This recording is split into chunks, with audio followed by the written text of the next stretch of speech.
Well, apparently it's trade season already for the Kraken. Of course, Ron Francis had to go and wait for the one day where I had plans that night to make the trade, but, well, here we are. I mean, can you even believe him not considering my plans when he does things like this? Anyway, jokes aside about the timing of the trade, which I did not see coming in the middle of December, and I'm pretty sure is the first trade the Kraken have ever made in the first half of a season. Either way, the trade is that the Kraken pick up Tomas Tatar from the Colorado Avalanche in exchange for a 5th-round pick in this year's upcoming draft, the 2024 draft. Overall first impressions are that I like this trade. It's not necessarily a blockbuster one by any stretch of the imagination, but it's a pretty low-risk trade for the Kraken, and they get some forward depth, which they could use with the absence of Schultz and Burakovsky. Not to mention that Tatar does have some potential scoring upside, even if it's been a slow start to his year. But let's get into it a little bit deeper. Although, with that being said, before we actually get to the trade itself, we should probably spend at least a little bit of time on the context of why this trade is happening right now in the first place. And obviously, a lot of that has to do with the injuries to both Schwartz and the new injury to Burakovsky, literally in the same game that he came back from his first IR stint, missing 20 games. He goes right back to the IR, and Schwartz actually now, for that matter, on the LTIR, which we'll get to a little bit later on. But it does signal with the Kraken picking up someone to fill in that spot that's been filled with somebody from the Coachella Valley Firebirds, right now Devon Shore filling that spot,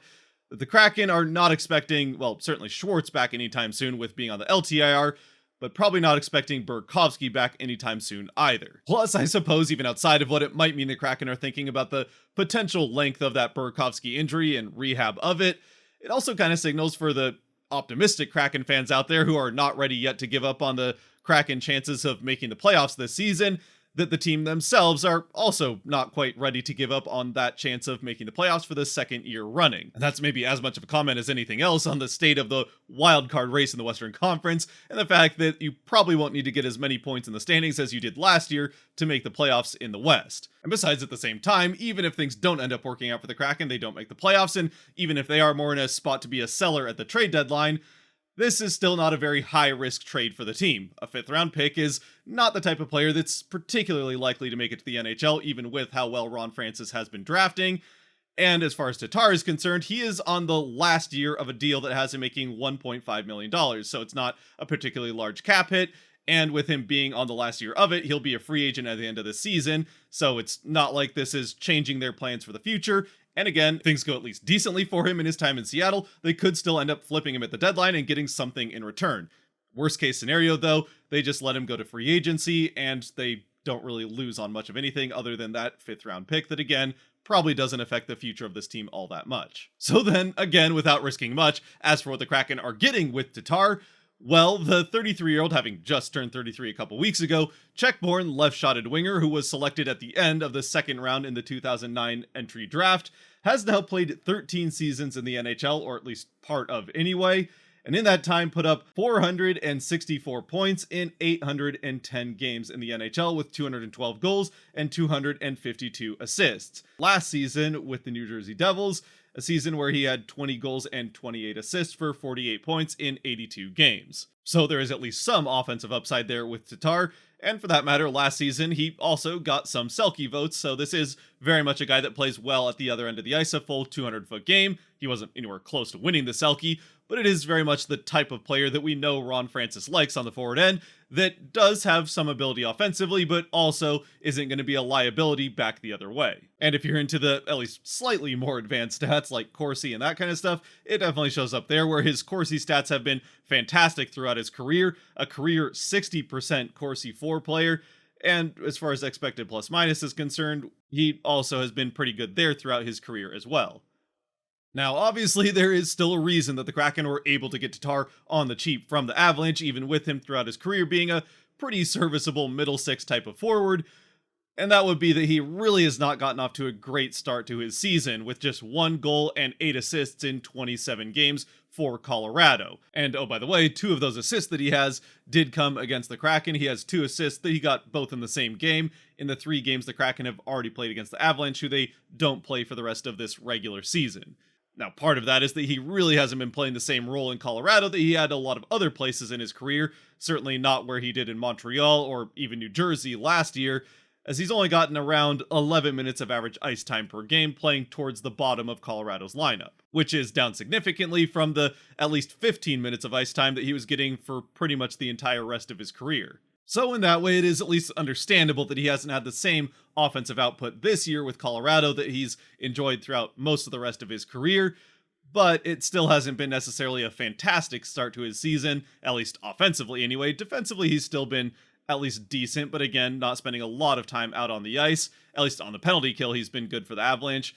but it's definitely been a down year and there's no way around it. Of course, even with all that being said, the Kraken also added a little bit more context along with this trade with a media release, saying that he has, even with that lower amount of ice time and not great offensive start with his own stats for the Avalanche, added to the team offensively when he's out on the ice, with the team having scored 15 5-on-5 goals while Tatar is on the ice, which does rank 5th on the Avalanche to this point in the season. Plus, at the other end of the ice, he's blocking almost 2 shots per 60 minutes, which, although he's not blocking as many per game as he has throughout the rest of his career, because he's been playing less on the ice, that is the most per 60 minutes of his 13-year career. And then they go on to mention his career stats that we already talked about, the fact that he's 5'10", 173 pounds, which I do think I forgot to mention, and that he's spent his career between the Red Wings, where he started, as well as Montreal, New Jersey, a little bit of time with the Golden Knights, and obviously the start of this season with the Avalanche. And at the end, throwing in a little bit more stats in context to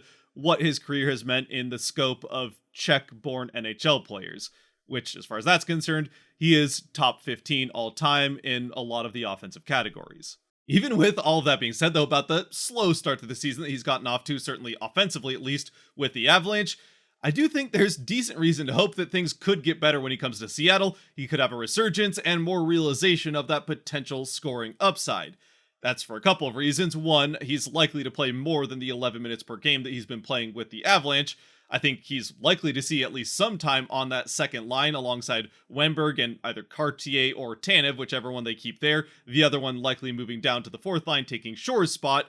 And even though I think he probably will move around the lineup a little bit and spend some time on that fourth line for the Kraken does tend to play more than a lot of other fourth lines, especially the way that they've been playing in these last couple of games. Plus, it's not like it would be the first time that the Kraken had picked up a player on the cheap in the middle of December who was struggling to produce offensively with their Central Division team to that point in the season, and then they come to Seattle and all of a sudden get hot and score like crazy through the rest of the year. It's pretty much the exact same thing that happened with Eeli Tolvanen, as he was actually playing more in Nashville than Tatar has been playing in Colorado, and still only had 2 goals and 2 assists for 4 points in 13 games with the Predators. And then, of course, as we know, got hot in the back half of the season with the Kraken in an expanded role, scored 16 goals and 11 assists for 27 points in 48 games, and the rest is history. So with Tatar, especially if he gets that expanded role on, say, the second line, there's definitely a chance that that could happen again. Now, I'm certainly not expecting Tatar to have the same level of success and turnaround that Tolvanen did last season. That was a pretty crazy turnaround from Tolvanen, and I guess for what it's worth, we didn't expect that to happen with him either. But Tatar isn't likely to get featured in the same way on the power play that Tolvanen did almost right away with the Kraken. Plus, he likes to score in different ways than Tolvanen does. Tolvanen with that incredible shot, and Tatar a little bit more getting up to the net and getting those secondary opportunities in and around that dangerous area off of rebounds and screens in front, or tip-ins, which, as far as that's concerned, is definitely something the Kraken could use a little bit more of, considering how things have gone for them offensively in those areas of the ice so far to this point. Now, before we close things out here, there is one more aspect of this trade that I said I would mention earlier, and it certainly is worth mentioning, and that is the cap shenaniganery the Kraken had to get up to in order to get Tatar onto this roster and not go over the cap. Now, I'm not going to pretend to be a cap expert. It's a little bit more complicated than it really needs to be, and this does have something to do, obviously, with Schwartz headed to the LTIR, so the Kraken get some cap forgiveness. Now, in order to get the most out of that cap forgiveness for Schwartz's remaining contract this season, as he's likely to miss at least most of the rest of the season, if not all of it, it does mean that the Kraken had a chance to get a little bit more cap hit onto the roster than they currently had, and the way to do that would be to trade the contracts of Cartier and Wright, as Wright is more of a cap hit, as his rookie deal is worth more than Cartier's is. So the Kraken then sent Cartier down to the AHL and brought Wright back up to the NHL, but it's not anything to worry about. Cartier will be back at like nothing ever happened. It's literally just a move the Kraken made so that they could have more cap hit and get more forgiveness for Schwartz's remaining hit with his LTIR stint. So again, one more time, in case you saw that Cartier was sent to the AHL, it's nothing to worry about. The team isn't demoting him. It's not an actual relegation to the AHL. He's going to be right back to the NHL. It's literally just the Kraken taking advantage of the rules around the salary cap and some weird loopholes there about the Kraken getting a little bit more forgiveness for Schwartz's contract because they have more cap hit with Wright on the roster at the time that Schwartz goes on LTIR. Anyway, when it comes to the trade itself, obviously though, we'll just have to wait and see how things go for Tatar as he joins the Kraken. As far as the trade is concerned right now though, again, it's a trade that I like. There's really no reason not to like it. It's the Kraken taking a chance on this season and trying to do at least something to get things started, turned around back in a positive direction. And it is low risk. They're really not giving up much. And even if things don't work out, if things go well for Tatar and not well for the team, they could still flip him at the deadline and get that value right back. And if they don't go well for him or the team, they don't lose much by either sending him off to waivers or just letting him go to free agency at the end of the season. It doesn't cost them anything as far as future plans are concerned, and not a lot in the present either. And there is always that chance that he does just catch fire like Tolvanen did last year and helps this team turn things around offensively and get them maybe back in that playoff wildcard hunt. So low risk for some forward depth and potential scoring upside is always something I think you'll take, especially when you could use a little bit more offensive upside. Anyway, I'd love to know your thoughts about this trade down in the comment section below, especially if you're, say, an Avalanche fan and have watched a little bit more Tatar than, admittedly, I have yet to this point this season, and how things have been going for him in those fewer minutes on the ice. Otherwise, though, if you have made it to this point, thank you very much for watching. If you did like or enjoy the video, there are buttons for that kind of stuff down below to help support the channel, like and subscribe, all that good stuff. And until next time, an R&R for the game coming up against the Kings, maybe Tatar's debut with the Kraken. Stay safe out there, be good to each other, God bless, and go Kraken.